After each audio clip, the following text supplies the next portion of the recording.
Hi guys, இன்னைக்கு பார்த்தீங்கன்னா நம்ம குடல் கறி வச்சு ஒன்று பண்ணியிருக்கோம். மாலை போட்டு தின்றேன்னு கேட்காதீங்க. நான் கோயிலுக்கு போயிட்டு வந்துட்டேன். 3 நாள் கழித்து தான் கெஞ்சி கேட்டு செஞ்சுருக்காங்க. இன்றைக்கி பார்த்தீங்கன்னா குடல் கறி எனக்கு எப்பயுமே நம்ம நார்மலாக தான் சாப்பிட்டேன். இன்றைக்கி பார்த்தீங்கன்னா கொஞ்சம் வித்தியாசமாக எங்கள் அம்மா பண்ணி கொடுத்துருக்காங்க. ஏதோ கிரேவி மாதிரி பண்ணி. வாங்க சாப்பிட்டு பார்த்துடலாம்.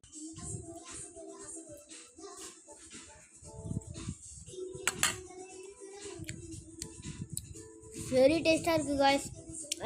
வீட்டில் செஞ்சு பாருங்கள், ஒர்த்து.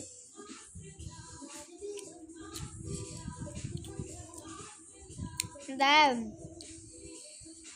நம்ம சிக்கன், மட்டன் சுக்கா இந்த மாதிரி செய்வோம்ல, அதுலேயே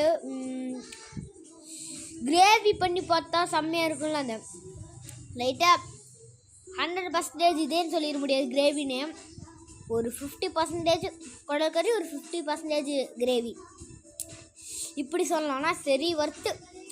எல்லாம் வீட்டில் செஞ்சு பாருங்க.